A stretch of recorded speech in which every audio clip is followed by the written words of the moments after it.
Macbeth Act 3 Scene 4. My focus point. I will begin with a summary of this scene. Afterward, I will make a characterization of Macbeth in this scene and his role of this scene, and I will make a characterization of Lady Macbeth in this scene and her role in this scene. I will analyze Banquo's return and talk about the themes. Let's start with a summary. In order to analyze this scene, it is necessary to understand what happened in this particular scene. Macbeth and his wife, Lady Macbeth, are hosting a dinner party for important guests when Macbeth suddenly receives the news that Banquo has been killed, but Banquo's son has unfortunately escaped. Macbeth is pleasant to hear that Banquo is dead and buried, but scared to hear the son, Clarence, is still alive. Despite the news, he continues the dinner party. Later on, one of the guests asks Macbeth if he wants to sit with them, but Macbeth's chair is occupied by no other than the ghost of Banquo. Macbeth, that thought that Banquo was dead and buried, begins to act odd in front of his guest. Lady Macbeth tries desperately to explain Macbeth's unusual behavior to her guest, but have to kick out the guests in the end because Macbeth won't behave normal. This scene gives us some new important information and dimension to the character Macbeth. One of the things we witness in this scene about Macbeth is that he is paranoid. This can be seen when Macbeth says the following at line 22 to 26, page 2. Then comes my fit again. I had else been perfect, whole as the marble, founded as the rock, as broad and gentle as the casing air, but now I am cribined, confined, bound in.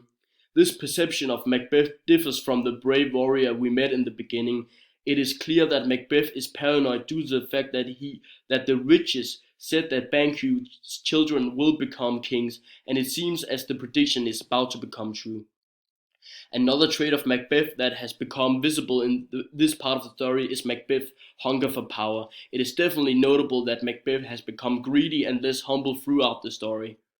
He was announced to be the Thane of Cawdor, but that title was simply not enough for him. Macbeth is acting weird at the dinner party after seeing the ghost of Banquo sitting in his chair. Macbeth is the only one capable of seeing the ghost. Macbeth tries to communicate with the ghost and says the following at line 96 to 100, page 5.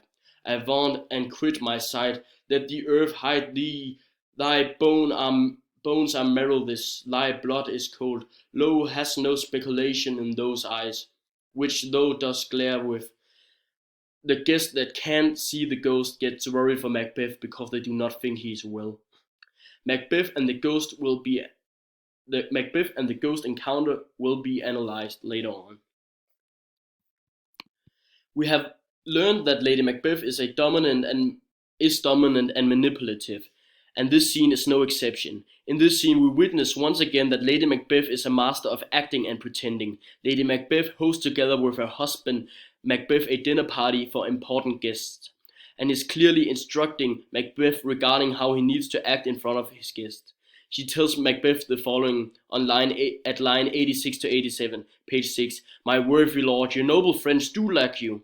She constantly reminds him that he needs to be with his guests, but she also tells the dinner party several times that Macbeth's behavior is nothing to worry about. One could argue that Lady Macbeth is the one pulling the strings and making the decisions in their relation. At one point, Lady Macbeth says the following to Macbeth at line 62, page 4, are you a man? And also says this shortly afterward at line 66 to 69, page 4. Oh, these flaws and stars, impostors to true fear, would well become a woman's story at a winter's fire, authorized by her grandam. Shame itself. When Lady Macbeth are saying things like this, she is indicating that women aren't able to do the same thing as men, and that being called a woman is an insult. This seems really odd considering the fact that Lady Macbeth herself is a woman. But if we go back in the story, these statements might make a bit more sense. In Act 1, Lady Macbeth says this, calm you spirits and tend on moral thoughts, unsex me here and fill me from the crown to the toe top, full direst cruelty, and that Lady Macbeth overcame. At that time, Lady Macbeth overcame her femininity. She stressed out the importance of having masculine features and behavior. Her lack of feminine traits could explain why she is saying these statements that are downgrading women, but also why she is able to control Macbeth. Even though Lady Macbeth isn't the one who physically kills King Duncan and Banquo, she is the one that lures Macbeth to do the evil actions. She is part of the reason why Macbeth himself has become evil. You could make a parallel between Lady Macbeth and the snake from Adam and Eve that also lures Adam to do bad things just as Lady Macbeth does. As mentioned earlier, is Macbeth the only one who is able to see the ghost of Banquo, which indicates that Banquo is only there to haunt Macbeth and not the other guests. Macbeth gets scared after seeing the ghost and tries to make the ghost disappear by saying the following after raising his glass at page 5, line 93 to 95. I drink to the general joy, oh they those whole table, and to our dear friend Banquo, whom we miss.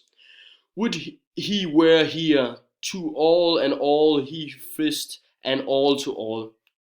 Macbeth later on tries to act brave in front of the ghost but ends up making a fool of himself because he is the only one able to see the ghost.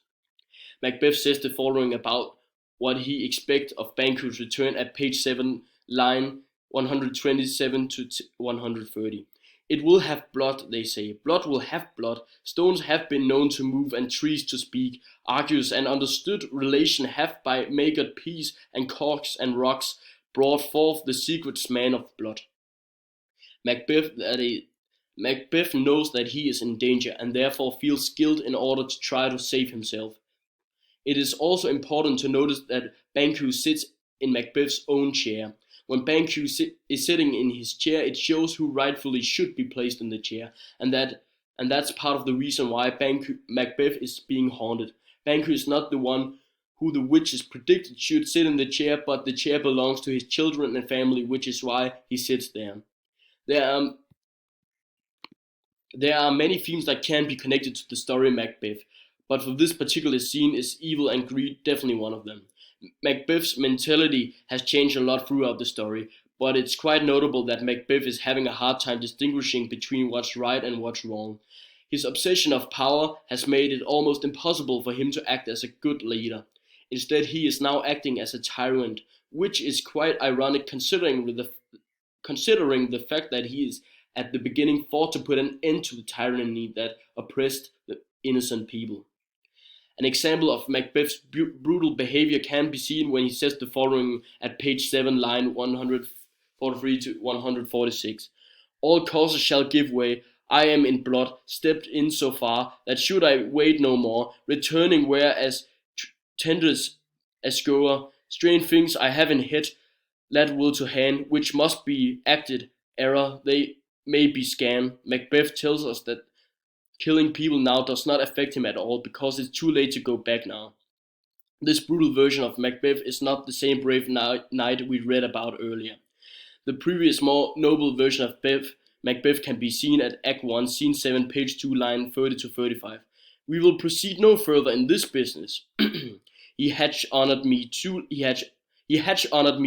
of late, and I have bought golden opinions from all sorts of people, which would be worn now in their newest gloss, not cast aside as soon. The most notable difference between this statement and the one before is that Macbeth reflects about his upcoming action instead of just killing people. This indicates that the greed and evil has made his conscience and morality disappear. Lady Macbeth plays throughout the story an important role as well. Her character is definitely also notable in this scene. Lady Macbeth wants to be masculine in order to control other people. By becoming more masculine, she becomes more cynical. This means that masculinity is linked to aggression and violence in the story Macbeth. It can also be seen in this scene and throughout the story that Lady Macbeth does not match the traditional 1600 Elizabethan female characteristics.